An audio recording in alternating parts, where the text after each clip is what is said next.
வணக்கம். தூவானம் உங்களை மகிழ்ச்சியோடு வரவேற்கிறது. புதிய வடிவம், புதிய பொருள், புதிய அழகிலே உங்களை சந்திக்கிறோம். புதிதாக ஒரு வருடத்தை நாங்கள் அடைகின்ற இந்த சந்தர்ப்பத்தில் 6 வருடங்களை பூர்த்தி செய்து 7வது அகவையில் காலடி எடுத்து வைக்கும் வசந்தம் தொலைக்காட்சி தூவானத்திலும் பல புதுமைகளை உங்களுக்கு தர வேண்டும் என்கின்ற ஆர்வத்தோடு இன்று உங்கள் வாசல் தேடி வந்திருக்கிறது. எல்லா அம்சங்களிலும் புதுமையை புகுத்த வேண்டும். ஏனென்றால் மனித மனம் எப்போதும் புதுமையை விரும்புகிறது, புதுமையை ஆகர்ஷிக்கிறது. புதுமை எங்கே இருக்கிறதோ அதை தேடிச் செல்கிறது. எனவே உங்களையும் அந்த புதுமை தந்து மகிழ்விக்க வேண்டும் என்கின்ற நோக்கிலே நாங்கள் இனி நல்ல பல புதிய விடயங்களை இணைத்து உங்களை மகிழ்விக்க தூவானம் தயாராகிவிட்டது. சரி, முதல் அம்சமாக மொழி நடனம் உங்களை மகிழ்விக்க இருக்கிறது. இந்த மொழி நடனமும் புதிய வடிவில் வருகிறது. ரசிக்கலாம், வாருங்கள்.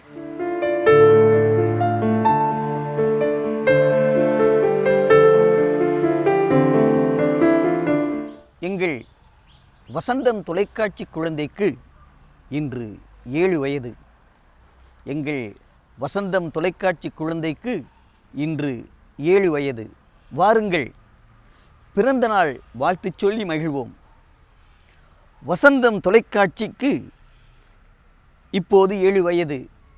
அது 7 வயது குழந்தை என்றாலும் இது பல்கலைக்கழகத்தில் கற்பிக்கும் குழந்தை. வசந்தம் பல்கலைக்கழகத்தில் கற்பிக்கும் குழந்தை. அதன் ரசிகர்களையெல்லாம் பட்டதாரியாக்கி பல்கலைக்கழகத்தில் கற்பிக்கும் குழந்தை. வசந்தம் தொலைக்காட்சியை தங்கள் கட்சியாய் தேர்ந்தெடுத்து கொண்ட ரசிகர்கள் தங்கள் வாக்குகளையும் விழிகளையும் இங்கே ஒப்படைத்திருக்கிறார்கள். தங்கள் கட்சியாய் தேர்ந்தெடுத்து கொண்ட ரசிகர்கள் தங்கள் வாக்குகளையும் விழிகளையும் இங்கே ஒப்படைத்திருக்கிறார்கள். இந்த ரசிகர்கள் உள்ளங்களிலெல்லாம் சிம்மாசனம் போட்டுக்கொண்டு தமிழ் இல்லங்களிலெல்லாம் ஆட்சி செய்து கொண்டு வசந்தம் எங்கள் தாய் திரு நாட்டுக்கு தொலைக்காட்சி வந்தபோது தொலைக்காட்சி வந்தபோது தாகம் எடுத்தது எங்கள் விழிகளுக்கு தமிழ் தாகம். வசந்தமே, தாகம் தீர்க்க நீ தண்ணீரை தாரை வார்த்தாய். வசந்தமே, எங்கள் தாகம் தீர்க்க தண்ணீரை நீ தாரை வார்த்தாய். அது தேனாய் அல்லவா எங்கள் விழிகளில் பாய்ந்தது. அது தேனாய் அல்லவா எங்கள் விழிகளில் பாய்ந்தது. எங்கள் செவிகள் விழிகளோடு சேர்ந்து தமிழ் ஒலிக்காய் தவம் இருந்தன. எங்கள் செவிகள் விழிகளோடு சேர்ந்து தமிழ் ஒலிக்காய் தவம் இருந்தன. வசந்தமே, நீ தமிழ் மொழிந்தபோது நாங்கள் இரும்பூதெய்தினோம், கட்டுண்டோம், கற்கண்டு உண்டோம். வசந்தமே, நீ தமிழ் மொழிந்தபோது நாங்கள் இரும்பூதெய்தினோம், கட்டுண்டோம், கற்கண்டு உண்டோம். தமிழ் ரசிகர்கள் உனது தலைவாசலுக்கு வந்து பள்ளிக்கூடத்திலே பாடம் பயில்கிறார்கள். உனது தலைவாசலுக்கு வந்து பள்ளிக்கூடத்திலே பாடம் பயில்கிறார்கள். 7ஆம் நாளிலே உலகையே சுற்றி வருகிறார்கள். 7ஆம் நாளிலே உலகையே சுற்றி வருகிறார்கள். உனது இலக்கிய தூவானத்திலே வானவில் கண்டு மகிழ்கிறார்கள். எங்கள் இலக்கியவாதிகள் தங்களை அடையாளப்படுத்தி கொண்டு தலை நிமிர்ந்து நிற்கிறார்கள். எங்கள் இலக்கியவாதிகள் தங்களை அடையாளப்படுத்தி கொண்டு தலை நிமிர்ந்து நிற்கிறார்கள். அரசியல் அதிர்விலே நாட்டு நடப்பை உணர்ந்து கொள்கிறார்கள். அழகான நாட்களிலே சிரி மனமே என ரசிக்கிறார்கள்.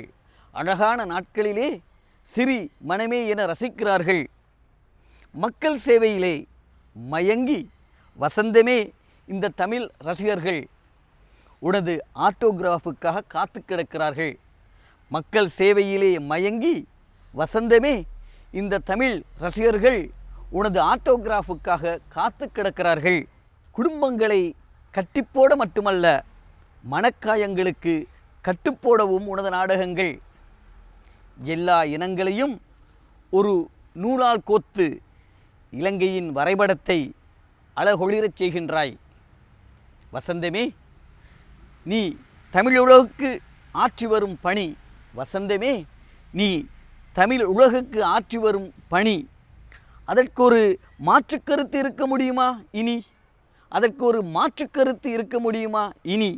வசந்தமே, தமிழர் வாழ்வில் என்றென்றும் இன்னும் இன்னும் நீ இனி. தமிழர் வாழ்வில் என்றென்றும் இன்னும் இன்னும் நீ இனி. உனது பிறந்த நாளில் உனக்கு வாழ்த்து கூறுவதில் கிடைக்கும் இன்பமே தனி. உனது பிறந்த நாளில் உனக்கு வாழ்த்து கூறுவதில் கிடைக்கும் இன்பமே தனி.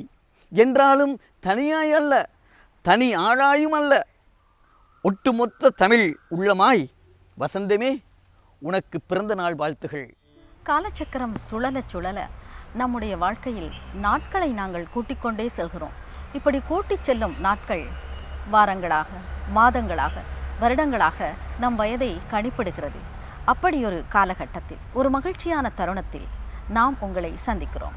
ஆம், வசந்தம் தொலைக்காட்சி தன்னுடைய 6 வருடங்களை பூர்த்தி செய்து 7வது வருடத்திலே இன்று காலடி எடுத்து வைக்கிறது. நாம் சந்தித்தவை எத்தனை, சாதித்தவை எத்தனை என்பதுதான் நம் பெயர் சொல்லும்.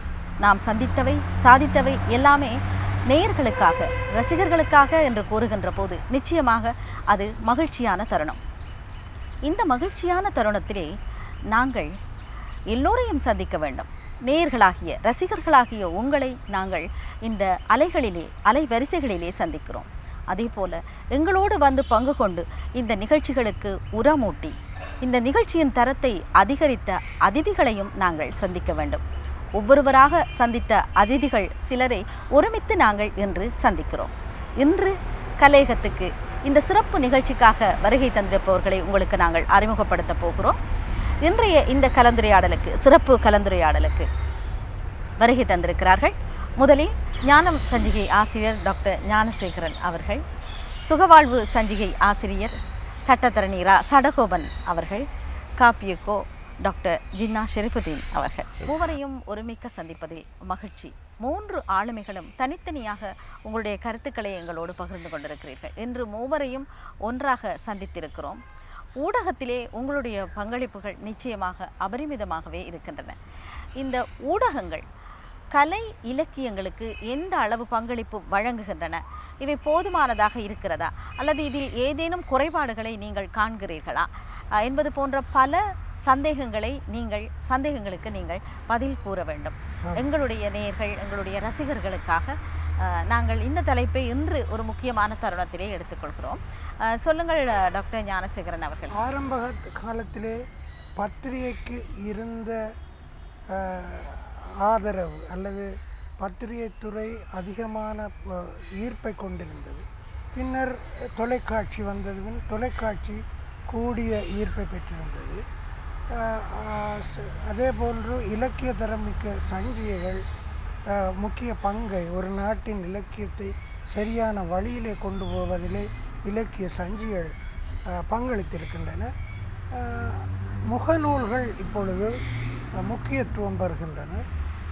இது எல்லாவற்றையும் நாங்கள் நோக்கும் பொழுது, ஒட்டுமொத்தமாக நோக்கும் பொழுது, இந்த ஊடகங்கள் சமகாலத்திலே நல்ல ஒரு பங்களிப்பை, அதாவது கலை இலக்கியத்துக்கு நல்ல ஒரு பங்களிப்பை வழங்கி கொண்டிருக்கிறது தான் என்பதுதான் ஒரு பொதுவான நோக்காக இருக்க முடியும் என்று நான் நினைக்கிறேன். சடகோபன் அவர்களே, டாக்டர் ஞானசேகரன் அவர்கள் பொதுவாக கூறினார், ஊடகங்கள் நல்ல பங்களிப்பை ஊடகங்களுக்கு கலை இலக்கியங்கள் நல்ல பங்களிப்பை வழங்குகின்றன என்று. என்ன மாதிரியான பங்களிப்பை செய்கின்றன? குறிப்பாக கூறினால், ஒரு படைப்பாளியை அவனுக்கு கிடைக்கக்கூடிய அந்த அங்கீகாரத்தை எவ்வாறு அவன் பெறுகிறான் என்றால், தனது படைப்புரை ஊடகங்களுக்கு அனுப்பி அல்லது பத்திரிகைக்கு அனுப்பி, அது பத்திரிகை வாயிலாக அது பிரசுரிக்க உடனே அவன் தன்னை அங்கீகரிக்கப்பட்டு விட்டதாக அவன் கருதுகிறான். ஆனால் அந்த ஊடகம் அத்தகைய படைப்பினை எத்தகைய வழிமுறையின் கீழ் அதனை அளவிட்டு, இது தரமானதா, இத்தகைய படைப்பாளி இனம் காட்டப்பட வேண்டியவனா என்பதை தீர்மானிக்க வேண்டிய பொறுப்பு அந்த ஊடகத்திடம் இருக்கிறது. இவர் கூறியது போல் இன்று பலவிதமான ஊடகங்கள் வந்துட்டன. சிற்றிலக்கிய சஞ்சிகைகள் இருக்கின்றன, இலத்திரனியல் ஊடகங்கள் இருக்கின்றன. இப்படி பல ஊடகங்கள் மலிந்துவிட்ட நிலையில் இன்று இந்த முகநூல் என்று சொல்லப்படுகின்ற அது போன்ற பல ஊடகங்கள் இருக்கின்றன.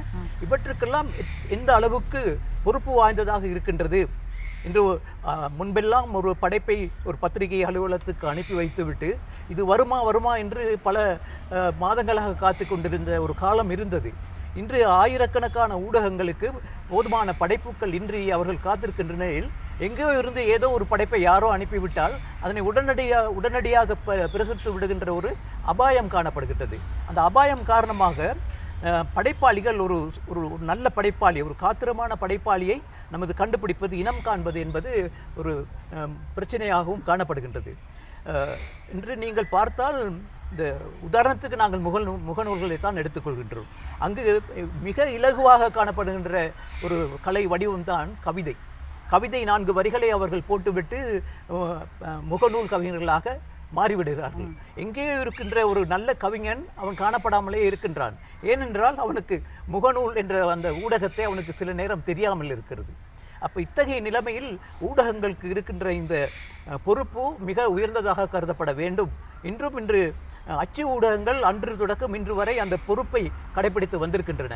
ஆனால் முகநூல் போன்ற ஊடகங்களுக்கு எந்த விதமான கட்டுப்பாடுகளும் அவர்கள் விதித்துக் கொள்வதில்லை. இன்று அநேகமான பல சமூக கெடுதல்கள் அந்த முகநூல் வாயிலாக ஏற்படுகின்றன என்று கூறுகிறார்கள். ஏனென்றால் ஒரு பாலியல் துஷ்பிரயோகம், ஏன் திட்டமிட்ட கொலைகள் கூட இந்த முகநூல் ஊடாக நடக்கின்றதை நாம் அவதானித்துக் கொண்டிருக்கின்றோம். எனவே இத்தகைய நிலையில் இந்த கலை இலக்கியங்களை வளர்த்தெடுக்க வேண்டிய அந்த பொறுப்பு அவர்களே தங்களுக்கு ஒரு பொறுப்புணர்வை ஏற்படுத்திக் கொள்ள வேண்டும் என்பது மிக முக்கியமான ஒன்று. நிச்சயமாக காப்பியகோ அவர்கள் இருவரும் சஞ்சிகை ஆசிரியர்கள் என்ற வகையில் குறிப்பாக இந்த எழுத்துத்துறை அந்த சஞ்சிகையை பற்றி குறிப்பிட்டார்கள். கவிதை பற்றியும் சட்டத்தரணி சடகோபன் அவர்கள் குறிப்பிட்டார். நீங்கள் கவிதையை பொறுத்தவரையில் அவர் சொன்னதை ஏற்றுக்கொள்கிறீர்களா? ஒரு 4 வரி கவிதைகளை தந்துவிட்டு அவர்கள் முகநூல் கவிஞர்கள் ஆகிவிடுகிறார்கள். இது எந்த வகையில் இந்த வளர்ச்சியை, அதாவது கலை இலக்கியங்களுக்கு இந்த ஊடகங்கள் தருகின்ற வளர்ச்சிக்கு பங்கம் செய்கிறது? நண்பர் சடகோபனுடைய கருத்துக்கு நான் உடன்படுகிறேன் ஒரு அளவில். ஆனால் நாம் என் ஊடகத்தை எவ்வாறு பயன்படுத்துகிறோம் என்பதை பொறுத்து தான் அதனுடைய முடிவை நாம் தீர்மானிக்க வேண்டும். அவர் குறிப்பிட்டது போல இப்போ பத்திரிகைகளை பொறுத்த மட்டிலே பத்திரிகைகள் ஒரு காலத்தில் நான் ஒரு 1970களிலிருந்து பத்திரிகை தொடர்புள்ளவனாக இருக்கிறேன். இப்போது முகநூலிலும் என்னோட தொடர்பு இருக்கிறது. இருந்தாலும் இவ்விரண்டையும் எடுத்து ஒப்பு நோக்கும்போது பத்திரிகைகளின் பங்களிப்பு, அவர்கள் மிகச் சரியானவர்களை இனம் கண்டு வளர்த்தார்கள் என்பது 100க்கு 100 உண்மையானது தான். இப்பொழுது பத்திரிகைகள் கூட இந்த சிறிய கவிதைகளை போட்டு கவிதையை மலினப்படுத்தி விடுக்கிறது என்பது உண்மையானது தான். முகநூலை பொறுத்தவரையிலே முகநூல் ஒரு நல்ல ஊடகம் என நான் எண்ணுகிறேன். ஏனெனில் யார் அதனை எப்படி பயன்படுத்துகிறார்கள் என்பதை பொறுத்து தான் அதனுடைய முடிவுக்கு நாங்கள் வர வேண்டும். ஒன்றை யோசித்து பாருங்கள். என்னை பொறுத்த மட்டிலே என்னுடைய வயதுக்கும் முகநூலுக்கும் இடையில் உள்ள தொடர்பு சற்று வித்தியாசமானது. நான் என்னுடைய படைப்பிலக்கியங்கள் அனைத்தையும், பெரும்பாலான படைப்பிலக்கியங்களை நூலில் கொண்டு வந்திருந்தாலும் கூட இப்போது மிக இலகுவாக மற்றவர்களுக்கு சென்றடையக்கூடிய வகையிலே முகநூலை பயன்படுத்துகிறேன். நான் நிறையவே கவிதைகளை ஒவ்வொரு நாளும் தினமும் என்னுடைய கவிதைகள் முகநூலில் வருகின்றன. அதனோட சிறப்பு என்னவென்றால் முகநூலில் நாம் கொடுத்த கவிதை அடுத்த நிமிஷமே அதற்கான ஒரு 2 நிமிஷம் 3 நிமிஷம் போனதும் அதை பற்றிய கருத்துகள் வருகின்றன. அந்த கருத்தை ஒப்புக்கொண்டும் சிலர் எழுதுவார்கள், வாழ்த்தியும் எழுதுவார்கள், அதனை பற்றிய விமர்சனமும் எழுதுவார்கள். இந்த வகையிலே முகநூல் ஒரு நல்ல ஊடகம் என்று நான் நினைக்கிறேன். காரணம், பாவிப்பவர்களை பொறுத்து தான் முகநூலை பற்றிய கருத்தை நான் கூறுகிறேன். உண்மைதான். என்னென்னால் வெளிப்படையாக அது வெளிப்படுத்தப்படுகிறது உடனுக்குடன். நாங்கள் விடயத்தில் நான் ஒரு முக்கியமான குறிப்பை சொல்ல வேண்டி இருக்கிறது. அச்சு ஊடகங்களுக்கு ஒரு ஆசிரியர் இருப்பார், ஒரு எடிட்டர். அவர் அந்த விடயங்களை எடிட் பண்ணி அழகாக பிழை திருத்தி போடுவார். ஆனால் இந்த மற்ற இலத்திரன் ஊடகங்கள் எழுத்துறவர்களுக்கு அவர்தான் எழுத்தாளர், அவர்தான் வெளியீட்டாளர், அவர்தான் பதிப்பாளர் என்ற நிலை. அதில் என்ன பிழை இருக்குது, என்ன சரி இருக்குது என்று யாரும் பார்ப்பதில்லை. அவர்களுடைய நண்பர்கள் உடனே ஒரு லைக் போடுவார்கள். அப்போ அப்படித்தான் ஒரு ஒரு இளம் தலைமுறையை இந்த முகநூல் பிழையான வழிக்கு கொண்டு போயிருமோ என்ற பயம் எங்களுக்கு இருக்கிறது. அங்கே ஒரு எடிட்டர் இல்லை. அவர் அப்போது எழுதுகிறவர் நினைக்கிறார் அது கவிதை என்று, வாசிக்கிற எங்களுக்கு தான் தெரியும் அது கவிதை அல்ல என்று. இப்படியான பிரச்சனைகள் எல்லாம் இந்த முகநூல் இலத்திரனியல் நூலில் இலத்திரனியல் ஊடகங்களில் இருக்கின்றன. அது அவ்வளவு வரவேற்கக்கூடிய விஷயம் அல்ல என்ன நான் நினைக்கிறேன். நீங்கள் நினைக்கிறீர்களாம். நாங்கள் இப்போது இந்த ஊடகங்கள் கலை இலக்கியங்களுக்கு எந்த அளவு பங்களிப்பு வழங்குகின்றன என்று பார்க்கின்ற போது பத்திரிகையையும் முகநூலையும் குறிப்பாக சொன்னீர்கள். நாங்கள் எங்களுடைய வசந்தம் தொலைக்காட்சியின் 7வது வருட பூர்த்தி, அதாவது 6வது வருட பூர்த்தியை முடித்து 7வது வருடத்திலே காலடி எடுத்து வைத்திருக்கிறோம். தொலைக்காட்சிகளை பொறுத்தவரையில் கலைகள், இலக்கியங்கள், இந்த படைப்புகள், கவிதைகளாகட்டும், நாவல்களாகட்டும், இவை எல்லாவற்றுக்கும் எந்த அளவு சந்தர்ப்பங்களை கொடுக்கின்றன என்பதை நாங்கள் உங்கள் பார்வையிலே பார்க்க வேண்டும். சடகோபன் அவர்கள் ஆரம்பித்து வைக்கட்டும். உண்மைதான். பத்திரிகை, சஞ்சிகைகள், புத்தகங்கள் என்பவற்றுக்கு அப்பால் அண்மையில் ஒரு நவீனத்துவ மிக காலத்தின் தேவையான என்று சொல்கிறார்கள் டிஜிட்டல் மீடியா என்று சொல்லப்படுகின்ற இந்த ஊடகம் இன்று மிக பரந்த அளவில் சமூகத்துக்கு ஊடுருவி சென்றிருக்கின்றது. இந்த நிலையில் நமது இலங்கையில் இந்த இலத்திரனியல் ஊடகம், மறுபுறத்தில் சினிமா படங்கள், இந்த விளம்பரங்கள் கூட ஒரு வகையில் ஒரு ஊடகங்கள் என்று குறிப்பிடலாம். எனவே இந்த விளம்பரத்துறையிலும் கூட இந்த டிஜிட்டல் மீடியா என்றது மிக உயர்வாக ஊடுருவி சென்றுள்ளது. எனவே இங்கே கலை இலக்கியங்களை எந்த அளவுக்கு ஒரு பொருட்டாக நினைத்து இந்த ஊடகங்கள் அவற்றை கையாள்கின்றன, அவற்றுக்கு இடமளிக்கின்றன என்று பார்த்தோமானால் அங்கு ஒரு குறை இருந்து கொண்டு தான் இருக்கிறது. என்ற போதும் நான் வசந்தம் இந்த அலைவரிசையுடன் ஆரம்பம் முதல் தொடர்பு கொண்டுள்ளவன் என்ற அடிப்படையில், பல நிகழ்ச்சிகளில் கொண்டுள்ளவன் என்ற அடிப்படையில் அதற்கு ஒரு உரிய இடம் ஏனைய ஊடகங்கள் வழங்காத ஒரு இடத்தினை வசந்தம் டிவி வழங்கி இருக்கின்றது என்று கூறலாம். குறிப்பாக இந்த தூவானம் என்ற நிகழ்ச்சி ஊடாக பல்வேறு இலக்கியக்காரர்களையும் பல்வேறு இலக்கிய நிகழ்ச்சிகளையும் வந்திருக்கின்ற புதிய நூல்களையும் கவிஞர்களையும் அந்த வாசகர்களுக்கு பரந்த அளவில் கொண்டு சென்ற ஒரு பெருமையை வசந்தம் டிவிக்கு நான் ஒரு மகுடமாக சூட்டுகிறேன். இந்த நிலைமையில் இந்த வசந்தம் டிவி அது 7வதாகவே அடைந்திருக்கின்ற இந்த நிலைமையில் அதனை ஒரு பெருமையாக நான் உங்களுக்கு சொல்லிக்கொள்ள முடியும். மகிழ்ச்சி. நாங்கள் உங்களை போன்ற படைப்பாளிகளை அழைத்து வந்து உங்களுடனான அனுபவங்களை பகிர்ந்து கொள்வதன் மூலம் புதிய படைப்பாளிகளாக பரிணமிக்க வேண்டும், உருவாக வேண்டும் என்று நினைக்கிறவர்களுக்கு ஒரு பட்டறையாக ஒரு பாடம் புகட்டும் ஒரு நிகழ்ச்சியாக நாங்கள் இதை தந்திருக்கிறோம்.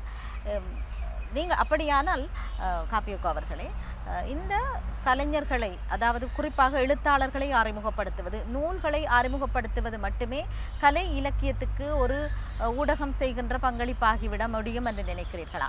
கலைஞர்களை பொறுத்தவரையில் அவர்களுக்கு என்ன மாதிரியான களம் அமைத்து கொடுக்கப்பட வேண்டும் என்று நினைக்கிறீர்கள்? வசந்தத்தை பொறுத்தவரையிலே நீங்கள் செய்ய வேண்டிய கருமத்தை மிகச் சரியாக செய்கிறீர்கள் என்று நினைக்கிறேன். ஏனெனில் வளர்ந்த அனுபவம் மிக்கவர்களையும் அழைத்து நீங்கள் பேட்டி கண்டு அறியாதவர்களுக்கு அவர்களை அறிமுகம் செய்கிறீர்கள். அது தவிர புதியவர்களையும் அழைத்து அவர்களையும் அவர்களுடைய ஆக்க இலக்கியங்கள் பற்றிய விவரங்களை சொல்லி அவர்களையும் ஊக்குவிக்கின்ற ஒரு நல்ல செய்தியை நீங்கள் செய்தீர்கள். அது மட்டுமல்ல, கலைஞர்களையும் அழைத்து அவர்களிடமிருந்தும் காத்திரமான கருத்துக்களை நீங்கள் மக்களுக்கு சொல்லி சென்றடைய செய்கிறீர்கள். இது இது இந்த வளர்ச்சி பாராட்டுக்குரிய முக்கியமான ஒரு வளர்ச்சி தான். வேறு வழியில் செய்வதாக இருந்தால் இன்னும் புதிய கோணங்களிலே, நவீனத்துவமான புதிய கோணங்களிலே நீங்கள் தான் தயாரிக்க வேண்டுமே தவிர தயாரித்து வழங்க வேண்டும். டாக்டர் ஞானசேகரன் அவர்களே சொல்லுங்கள். நீங்கள் தான் தயாரித்து வழங்க வேண்டும் என்று காப்பியக்கோ அவர்கள் கூறுகிறார்கள்.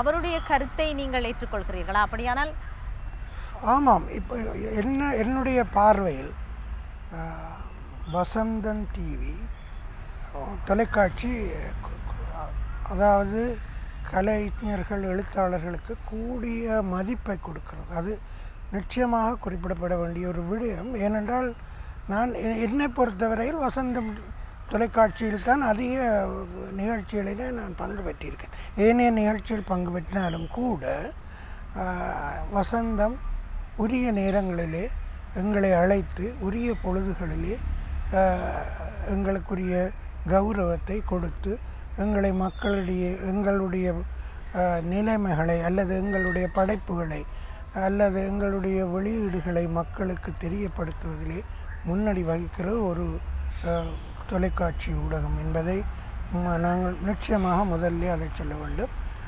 ஆனாலும் நான் நினைக்கிறேன் இந்த வசந்தம் தொலைக்காட்சியானது இந்த புதிய தலைமுறையினரை, புதிய எழுத்தாளர்களை, எழுதி கொண்டு எழுத்தாளர்களை உங்களுடைய கலையகத்திலே கூப்பிட்டு அவர்களுடைய படைப்புகளை நீங்கள் வாசிக்க செய்து அவர்களை அறிமுகம் செய்து வைப்பதும் ஒரு நல்ல நிகழ்வாக இருக்கும் என்று நான் நினைக்கிறேன்.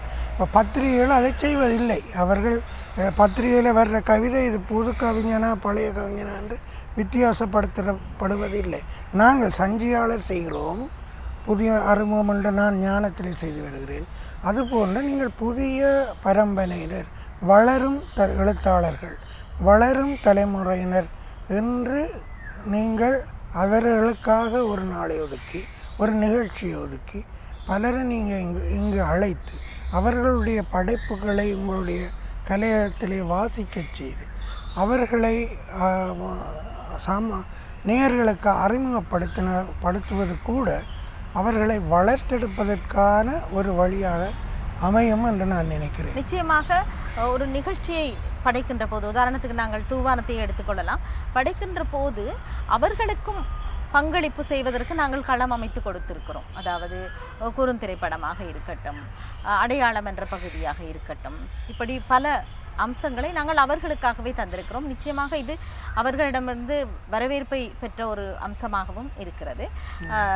சடத்தனை சடகோபன் அவர்களே, நீங்கள் சொல்லுங்கள். குறிப்பாக நாங்கள் பத்திரிகை, அந்த எழுத்து, இவை தவிர கலைகள் என்று பார்க்கின்ற போது நாடகங்கள், தொலைக்காட்சி நாடகங்களை பார்க்கிறோம். இது தவிர வேறு வேறு அம்சங்களை பார்க்கிறோம். இவற்றையெல்லாம் எந்த அளவுக்கு நம் நாட்டு கலைஞர்கள் வழங்குவதற்கு தொலைக்காட்சிகள் இடம் கொடுக்கின்றன என்று நீங்கள் நினைக்கிறீர்கள்? போதும் என்று நினைக்கிறீர்களா, அல்லது கலைஞர்கள் இன்னும் சிறப்பாக பங்களிப்பு செய்ய வேண்டும் என்று நினைக்கிறீர்களா? ஏனென்றால் பார்க்கின்றவர்களுக்கு, ரசிகர்களாகட்டும் நேயர்களாகட்டும், சிறப்பானவற்றை, அது கவர்ச்சியானவற்றை, கவர்ச்சி என்று நான் குறிப்பிடுவது அந்த சிறந்த நல்ல விடயங்களை தருகின்ற போது அதைத்தான் நாடி ஓடுகிறார்கள். எனவே எங்களால் அதை தர முடியவில்லையா, அல்லது களம் அமைத்து கொடுக்கப்படவில்லையா? உங்களுடைய கண்ணோட்டம் எப்படி இருக்கிறது? நாம் இப்பொழுது கலந்துரையாடி கொண்டிருக்கின்ற இந்த விஷயத்தில் இதுதான் மிக முக்கியமானது என்று கருதுகின்றேன்.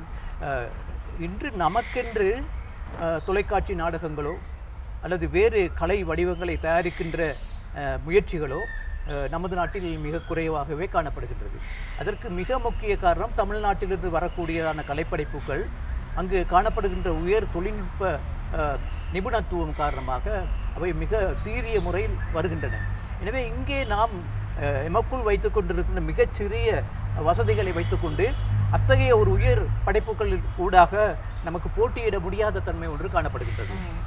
அத்தகைய நிலைமையில் வசந்தம் போன்ற இந்த ஊடகத் துறைகள் அதற்கென்று தனியான சில பயிற்சி பட்டறைகளை, பாசறைகளை அல்லது பள்ளிக்கூடங்களை கூட நடத்துவதற்கு முன் வர வேண்டும். அதற்கு இன்னொரு தடையாக காணப்படுவது அரசாங்கம் சிறுபான்மையினரின் இந்த கலைகளை உயர்த்துவதற்கான பல்வேறு முயற்சிகளை செய்வதை பாரபட்சம் காட்டுவதுதான். எனவே உங்களுக்கே உரிய, வசந்தத்துக்கே உரிய கலையகங்களை உருவாக்கி அத்தகைய கலையகங்கள் ஊடாக குறிப்பாக ஒரு நாடகத்தை உடனே தயாரித்து விட முடியாது. நடிகர்கள் திடீரென தோன்ற மாட்டார்கள்.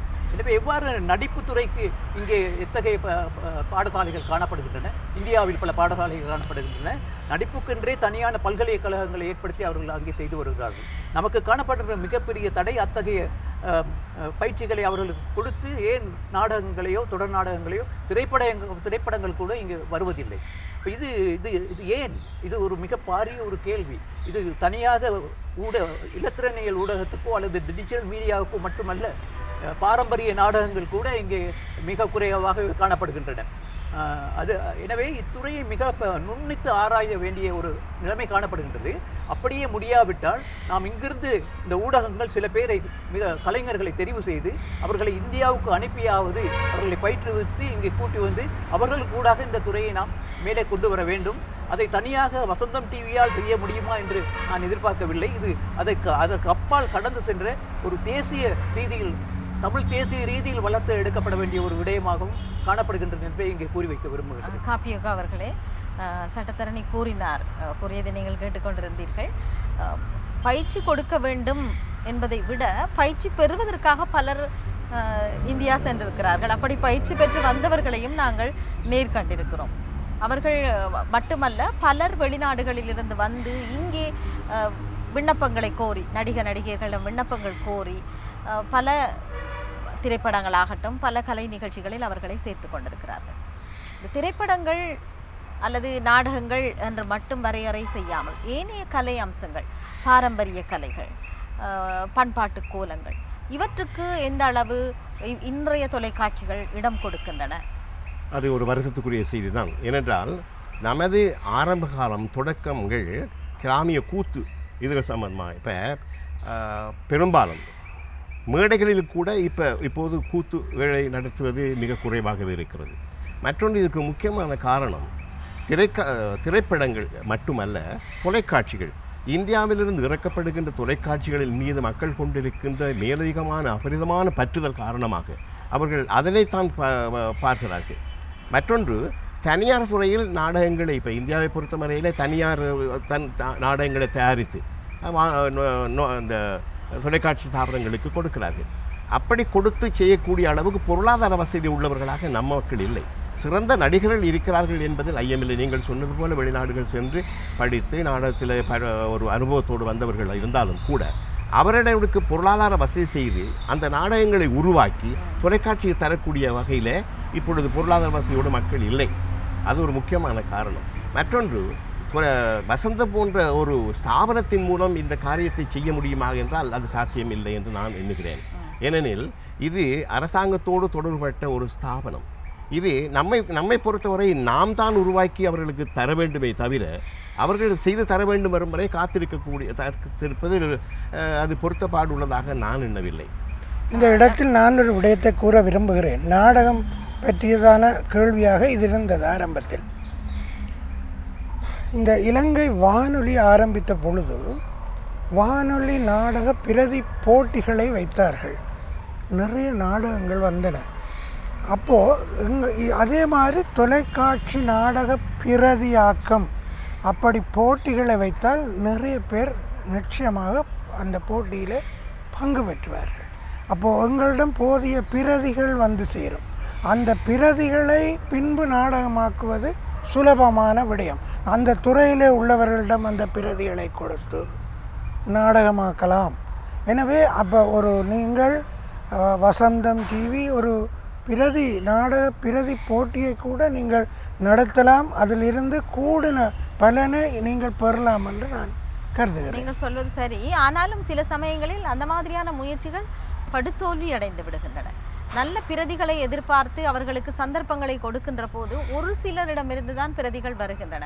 பிரதிகளை தருவதில் கூட தரம் இல்லாத பிரதிகள் ஏன் அத்தகைய நிலைமை காணப்படுகிறது? அதற்கு நீங்கள் தான் பதில் சொல்ல. இல்லை, நீங்கள் அப்படி ஒரு போட்டி வைத்ததாக எங்களுக்கு தெரியவில்லை. நீங்கள் போட்டி என்று வரும் பொழுது அதுக்கு பரிசு கிடைக்கும், அதன் முதலாவது வந்தவருக்கு ஒரு கௌரவம் இருக்கும். அப்படி போட்டியில் வரும் பொழுது அதுக்கு ஒரு தனித்துவம் இருக்கிறது. ஒரு அனுபவத்தை கொண்டு சொல்கிறேன். நாங்கள் எங்களுடைய சஞ்சிகையில் சிறுகதை போட்டி வைக்கிறோம். நிறைய பேர் பங்கு பெற்றுகிறார். ஆனால் சும்மா மற்ற நாட்களில் அவர்கள் அனுப்புவதில்லை. அதுக்கு ஒரு காரணம் போட்டி பரிசு என்று சொல்லித்தான் இவர்களை எழுதவோ அல்லது பங்களிப்பு செய்ய வேண்டிய ஒரு துர்ப்பாக்கியமான நிலையும் கூட ஊடகம். அது துர்ப்பாக்கியம் என்றே நாங்கள் கருத முடியாது. இது வளமையில் இருக்கிறது. இது எங்களுடைய தமிழகத்திலே இருக்கிறது. இங்கே வானொலி துவங்கின பொழுது வானொலி நாடகங்கள் போட்டி வைக்க சானாவனுடைய காலத்தில் ஒரு கருத்தை நான் கூற விரும்புகிறேன். தொலைக்காட்சி பிரதி எழுதுவது என்பது சாதாரணமானதல்ல. எனவே அந்த பிரதியாக்கங்களை எவ்வாறு மேற்கொள்ளலாம் என்பதற்கான பயிற்சியும் கூட தேவைப்படுகின்றது.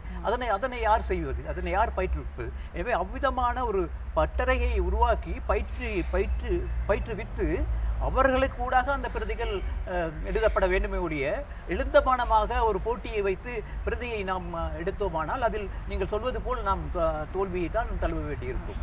நாங்கள் இந்த விடயத்தில் நாங்கள் சொல்வது என்னென்னா, நாங்கள் போட்டி வைக்காமலே கதைக்கிறோம். போட்டி வைத்தால்தான் அந்த பிரதி அவர்கள் எழுதியிருக்கிறார்கள், என்ன பிழை விட்டிருக்கிறார்கள் என்று எங்களுக்கு தெரியும். அது நாங்கள் எங்கே நிற்கிறோம் என்பதை அறிந்து கொள்வதற்கு பிரதிகள் வேண்டும்.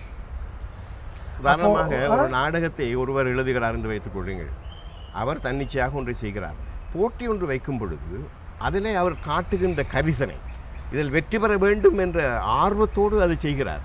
அதில் ஒரு பூரணத்துவம் இருக்கும் என்று நான் எதிர்பார்க்கிறேன். சாதாரணமாக உண்மைதான். என்னென்றால் இப்போது பரிசு அல்லது ஏதேனும் உங்களுக்கு விருது என்று சொல்லுகின்ற போது அல்லது சான்றிதழ் என்று சொல்லுகின்ற போது அவர்களுடைய பங்களிப்பு அதிகமாக இருக்கிறது. ஆகவே ஒரு ஆசிரியரின் நிலையில் அல்லது ஒரு ஒரு விரிவுரையாளரின் நிலையில் ஒரு ஊடகம் இருக்க வேண்டும் என்று நீங்கள் நினைக்கிறீர்கள், அப்படியா? உதாரணமாக இப்போ டாக்டர் சொன்னது போல நிறைய பிரதிகள் வரும்போது அதில் குறைந்தபட்சம் 1 or 2 நல்ல பிரதிகளை பெற வாய்ப்பு நிச்சயமாக. அப்படியான பிரதிகளை தேர்ந்தெடுத்து நண்பர் சடகோபன் செய்து சொன்னது போல உங்களுடைய வசந்தம் டிவியிலேயே அதற்கான பயிற்சிகளை கொடுத்து அழகான நாடகங்களை உருவாக்க வாய்ப்பிருக்கிறது. உதாரணமாக எடுத்துக்கொள்ளுங்கள், சிங்கள நாடகங்களை எடுத்து பாருங்கள். அவர்கள் யதார்த்தமாகவும் அழகாகவும் ஒவ்வொரு நாடகத்தை எடுத்துக்கொண்டாலும் கூட அதில் அவர்கள் தங்களுடைய வாழ்வியலை அழகாக அப்படியே ஒப்புவிக்கிறார்கள். நம்மவர்களுடைய நாடகங்கள் சில சமயங்களில் சில நாடகங்கள் வருவதை நாங்கள் பார்க்கிறோம். அதில் இயல்பானவை இருப்பதில்லை.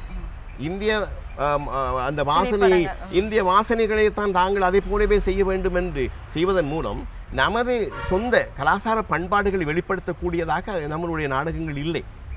இதுவரையிலே பல நாடகங்கள், தமிழ் நாடகங்கள் வந்திருக்கின்றன, உங்களுக்கு நன்றாக தெரியும். அதனுடைய தரத்தை சிங்கள நாடகங்களோடு ஒப்பிட்டு பார்க்கும் பொழுது மிக மிக குறைவாக இருப்பதை அறியலாம். அவர்கள் ஒன்றை செய்வதாக இருந்தால் உடையிலே இருந்து பாவிக்கப்படுகின்ற பொருள்களிலிருந்து சகலவற்றுமே அந்த எந்த காலத்துக்கு பொருத்தமாக அதை செய்கிறார்களோ அதுக்கேற்றபடி செய்கிறார்கள். அதனால் வெற்றி பெறுகின்றது. அதற்கு காரணம் வந்து சிங்கள மொழியில் அவருக்கு அது தொடர்பான பயிற்சி கொடுக்கக்கூடிய ஸ்தாபனங்கள், நிறுவனங்கள் காணப்படுகின்றன. எனவே அவர்கள் பாரம்பரியமாக பயிற்சி பெற்று இன்றைக்கு உயர்ந்த ஒரு நாடகங்களை பிரதியாக்கம் செய்யக்கூடிய ஒரு நல்ல நிலைமையில் அவர்கள் வளர்ச்சி பெற்றிருக்கிறார்கள். அந்த வளர்ச்சியை இங்கு தடுத்து கொண்டிருப்பது தமிழ்நாட்டிலிருந்து வரக்கூடியதான அந்த அத்தகைய கலை படைப்புகளை நாம் மனமும் வந்து விரும்பி அதனை பார்த்து கொண்டிருக்கின்றோம். எனவே இப்போதாவது இது இப்போதும் தாமதம் அடைந்து விடவில்லை. இப்போதாவது அத்தகைய ஒரு விடயத்தை நாம் இங்கிருந்தாவது ஆரம்பிக்க வேண்டும் என்பது எனது. நிச்சயமாக. அப்படியானால் அவற்றை விட தரமான இன்னும் சிறப்பான படைப்புகளை நாங்கள் உருவாக்க வேண்டும் என்ற ஒரு கருத்தை மனம் கொண்டு நாங்கள் இப்போது விடைபெறலாம் என்றிருக்கிறோம். இந்த தலைப்பிலே பேசத் தொடங்கினால் நிச்சயமாக பேசிக்கொண்டே போகலாம். பல விஷயங்களை இதில் உள்ளடக்கி நாங்கள் பேசலாம். நல்லவை மற்றும் கூடாதவை என்று இரு பக்கங்கள் மட்டுமல்ல, எத்தனையோ விடயங்களை உள்ளடக்கி பேசலாம். இன்று இந்த சிறப்பு நிகழ்ச்சிக்கு எங்களுடைய வசந்தம் தொலைக்காட்சியின் 7வது வருட பிறந்த தினத்தை ஒட்டிய சிறப்பு நேர்காணல் அல்ல, கலந்துரையாடல் நிகழ்ச்சிக்கு வருகை தந்த உங்கள் மூவருக்கும் எங்களுடைய நன்றியை கூறி உங்களுடைய வாழ்த்துக்களையும் நாங்கள் வேண்டி விடைபெறுகிறோம். நன்றி, வணக்கம். இந்த சந்தர்ப்பத்தை அளித்த வசந்தம் டிவிக்கும் இந்த நிகழ்ச்சியிலே பங்கு பற்றிய நண்பர்களுக்கும் இதை பார்த்து கொண்டிருக்கின்ற நேயர்களுக்கும் எமது மனமார்ந்த நன்றியை தெரிவித்துக் கொள்கிறோம். வசந்தம் தொலைக்காட்சியில் இன்று சிறப்பு நிகழ்ச்சியாக அமைந்த கலந்துரையாடலில் பங்கு கொண்டவர்கள் ஞானம் சஞ்சிகை ஆசிரியர் டாக்டர் ஞானசேகரன் அவர்கள், சுகவாழ்வு சஞ்சிகை ஆசிரியர் சட்டத்தரணி சடகோபன் அவர்கள், காப்பியக்கோ டாக்டர் ஜின்னா ஷெரிஃபுதீன் அவர்கள். அனைவருக்கும் எங்களுடைய நன்றியையும் வாழ்த்துக்களையும் நாங்கள் தெரிவிக்கிறோம். எந்த ஒன்றுக்குமே 2 வேறுபட்ட கருத்துக்கள் இருக்கும். வாசிப்பை பொறுத்தவரையும் அப்படித்தான். ஒரு சாரார் இப்போதெல்லாம் யாரும் வாசிப்பதில்லை, வாசிப்பதில் நாட்டம் காட்டுவதில்லை என்று சொல்கிறார்கள். இன்னொரு சாராரோ அப்படியெல்லாம் இல்லையே, இப்போதுதான் முகநூல் முதற்கொண்டு எல்லாவற்றிலுமே வாசிப்பதற்கு நிறைய இருக்கிறது, வாசிக்கிறார்கள் என்று சொல்கிறோம். ஆனால் எதை வாசிப்பது, எப்படி சிறந்ததை தெரிந்தெடுப்பது என்கின்ற ஒரு கேள்விக்குறி நிச்சயமாக உங்கள் எல்லோருக்குமே இருக்கும். அதனால்தான் நூலகம் உங்களுக்கு வழிகாட்ட தயாராக இருக்கிறது. நாங்கள் இப்போது உங்களை நூலகத்துக்கு அழைத்து செல்கிறோம். அங்கே கவிஞர் மேமன் கவி அவர்கள் அறிமுகப்படுத்துவார். நூலை அல்ல, ஏற்கனவே அறிமுகமான நூல்கள், நம் நாட்டு நூல்கள் மட்டுமல்ல, சர்வதேச அளவில் பிரபலம் பெற்ற சிறந்த நூல்கள், நூலாசிரியர்கள் பற்றிய விவரத்தோடு உங்களுக்கு நூல்களை வழங்க காத்திருக்கிறது நூலகம். வாருங்கள், நாங்கள் உங்களை நூலகத்துக்கு அழைத்து செல்கிறோம்.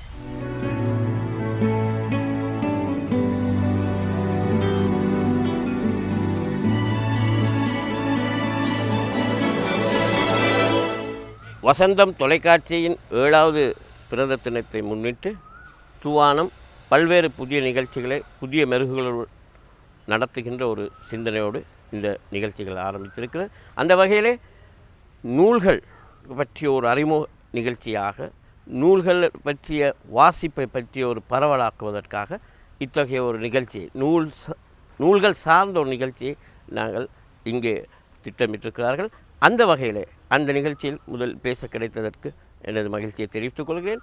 உண்மையிலே நூலகம் என்கின்ற பொழுது அந்த நூல்கள் அதாவது நூல்களை அறிமுகப்படுத்துதல் அல்லது நூல்களை ஒரு இடத்தில் சேமித்து வைத்துதல் என்பகின்ற போது அதில் இன்றைய விஞ்ஞான தொழில்நுட்ப வளர்ச்சியின் ஊடாக அந்த நூல்கள் மீதான ஒரு பெரும் தாக்கத்தை ஏற்படுத்தி இருக்கின்ற நிகழ்வுகள் நடந்திருக்கின்றன. உதாரணமாக முன்பு நூலகம் என்ற பெயரில் ஒரு கட்டிடத்தில் இருக்கின்ற நிலை மாறி அந்த நூல்கள் மின் நூல்களாக மாறிய போது அவை இணையதளங்களிலே பல்வேறு தளங்களிலே அவை குவிக்கப்பட்டு ஒரு வாசகனை சென்றடைகின்ற ஒரு பணியை பார்க்கும். அந்த வகையில் ஒரு நிகழ்ச்சியில், ஒரு தொலைக்காட்சி நிகழ்ச்சியிலும் கூட நூல்களை பற்றி ஒரு குவிமையமான சிந்தனை ஏற்படுத்துவதற்கான முயற்சி தான் இந்த நிகழ்ச்சி என்று என்னுடைய பார்வையில் அந்த நிகழ்ச்சி அவ்வாறு தான் அமையப் போகிறது என்பது என்னுடைய கணிப்பு. அந்த வகையில் இது ஒரு மிக முக்கியமான நிகழ்ச்சி. உண்மையிலே நான் கூறினேன், விஞ்ஞான தொழில்நுட்ப வளர்ச்சியின் ஊடாக நூல்கள் மின் நூல்களாக மாறிய போது அந்த சிந்தனையை நான் ஏன் சொல்லுகிறேன் என்றால், நான் இன்று அறிமுகப்படுத்த போகும் நூல் அது சார்ந்த ஒரு விஷயம்தான். அதாவது விஞ்ஞான தொழில்நுட்ப அறிவு அல்லது உணர்வு அல்லது சிந்தனை என்பது அதன் மூலம் ஏற்பட்டிருக்கிற சமூக ரீதியான மாற்றங்கள் என்பது மிக கவனத்துக்குரியவை. அவ்வாறான சிந்தனைகளும் மனோபாவங்களும் எவ்வாறான சமூகத்தில் எவ்வாறான பிரச்சனைகளை அல்லது எவ்வாறான அபிவிருத்திகளை ஏற்படுத்தியிருக்கிறது என்பது நம்ம கவனத்துக்குரிய ஒரு விஷயம். அந்த வகையிலே இந்தியாவில் 1982ஆம் ஆண்டு நேரு மையம் என்ற ஒரு அமைப்பில் ஒரு அறிக்கை வெளியிட்டார்கள். அந்த அறிக்கை பத்திரிகைகளிலே சஞ்சிகையிலே அந்த அறிக்கையை ஆங்கிலத்திலே வெளியிட்டார்கள். அந்த அறிக்கை என்ன சொன்னதென்றால், விஞ்ஞான மனோபாவம் நமது சமுதாயத்தில் வளர்க்கப்பட வேண்டும் என்பது மிக வலியுறுத்தி பல விஞ்ஞானிகளும் சமூக விஞ்ஞானிகளும் அறிஞர்களும் அந்த அறிக்கையிலே கையெழுத்திட்டார்கள். அந்த அறிக்கையில் சொல்லப்பட்ட அந்த விஷயம் இந்தியா போன்ற வளர்ச்சி அடைந்து வரும் நாடுகளுடைய சமூகங்கள் அபிவிருத்தி அடைவதற்கும் பல்வேறு விதமான அம்சங்களில் விருத்தி காண்பதற்கும் இந்த விஞ்ஞான மனோபாவம் தேவை என்ற ஒரு விஷயத்தை அவர்கள் வற்புறுத்தியிருக்கிறார்கள். இது ஒரு மிக சர்ச்சைக்குரிய விஷயமாக மாறியது. ஏனென்றால் விஞ்ஞான மனோபாவத்தின் மூலம் அல்லது விஞ்ஞான அறிவின் மூலம் அல்லது விஞ்ஞான சூழலின் மூலம் ஏற்படுகின்ற பலவிதமான விஷயங்களை பற்றி நாங்கள் சிந்திக்கவில்லை. ஆகவே விஞ்ஞான மனோபாவத்தால் விஞ்ஞான வளர்ச்சியினால் ஏற்படுகின்ற சமூக தீங்குகளை பற்றியும் நாம் யோசிக்க வேண்டும். அந்த கண்டுபிடிப்புகள் அந்த விஷயங்களை ஏற்படுற சமூக பாதிப்புகளை பற்றியும் யோசிக்க வேண்டும். ஆகவே அதனால் விஞ்ஞான மனோபாவத்திற்கு ஊடாக முதன்மையாக மனிதநேய மனோபாவம் தேவை என்ற ஒரு அறிக்கையை அசிஸ் நந்தி என்ற ஒரு மிக பிரபல்யமான இந்திய சிந்தனையாளர் அந்த அறிக்கையை வெளியிட்டார். அதில் அவரோடு பலர் அதுக்கு ஆதரவாகவும் அவருக்கு எதிராகவும் அந்த விஞ்ஞான அறிக்கைக்கு எதிராகவும் பல்வேறு விவாதங்கள் main stream science social science என்ற சஞ்சிகைகளிலே ஆங்கிலத்திலே இந்திய சஞ்சிகைகளிலே வெளிவந்தன. அந்த அட்டுரைகள் எல்லாவற்றையும் மொழிபெயர்த்து ஒரு தமிழிலே ஒரு நூலாக 1900 உரத்த சிந்தனை வெளியிட்டது. அந்த புத்தகத்தின் தலைப்பு விஞ்ஞான மனோபாவம் விமர்சனங்கள் விவாதங்கள் என்பதாகும். அந்த நூலிலே எவ்வாறான இந்த கட்டுரைகள் தொகுப்புகள் வந்தபோது ஒரு சேர படித்த போது தான் இந்த விஞ்ஞான மனோபாவம் கொண்டிருக்கின்ற முற்போக்குத்தன்மை அல்லது அதுக்குள்ள சீர்தன்மையை பற்றியெல்லாம் ஒரு கேள்விக்குறியாக வேண்டிய ஒரு கேள்விக்குறிக்கு உட்படுத்த வேண்டிய ஒரு நிர்பந்தம் ஏற்படுது.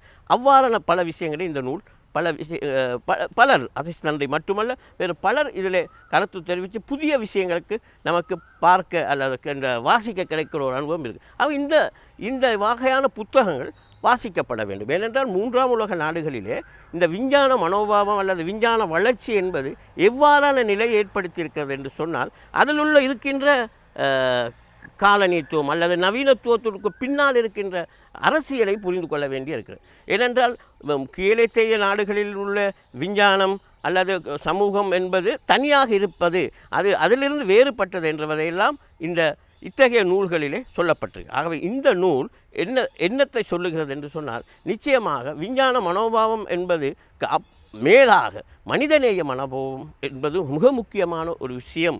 அதை எவ்வாறு கொண்டு செல்ல வேண்டும். ஏன்னா தமிழ் சூழலே இவ்வாறான ஒரு சிந்தனை பற்றிய தெளிவை இந்த நூல் வரும் வரை சிறு சஞ்சய சூழலில் கூட இதை ஏற்படுத்தவில்லை. ஆகவே இந்த போன்ற நூல்கள் மறுபதிப்புகள் பெற்றிருக்கின்றன. ஆகவே இந்த நூல் என்ன கூறுகிறது என்று சொன்னால் விஞ்ஞான மனோபாவத்தினால் ஏற்படுகின்ற தீமைகளை பற்றி சொல்லி அதற்கு அப்பால் மனிதநேய மனோபாவம் மிக வற்புறுத்தப்பட வேண்டிய ஒன்று என்பது அசிஸ் நந்தி போன்றவர்கள் வற்புறுத்தி இருக்கிற ஒரு விஷயம். ஆகவே இத்தகைய புத்தகங்கள் தேடி படிக்கப்பட வேண்டும். இவ்வாறான ஒரு புத்தகங்கள் தமிழ் சூழலிலே இந்த சிந்தனைகளை பற்றிய உரையாடல் மிக முக்கியம். ஆகவே அந்த நூல் இப்பொழுது புதிய பதிப்பில் வந்திருக்கிறது. அதை வாசகர்கள் பெற்றுக்கொள்ளலாம். அத்தகைய நூல்களை தேடி படிப்பதன் மூலம் உலகளாவிய ரீதியான பல்வேறு பிரச்சனைகளை பற்றி நாம் அறிந்து கொள்ளலாம் என கூறி அடுத்த ஒரு நூலை பற்றிய நிகழ்விலை சந்திக்கும் வரை விடைபெற்று வருகிறேன். நன்றி, வணக்கம்.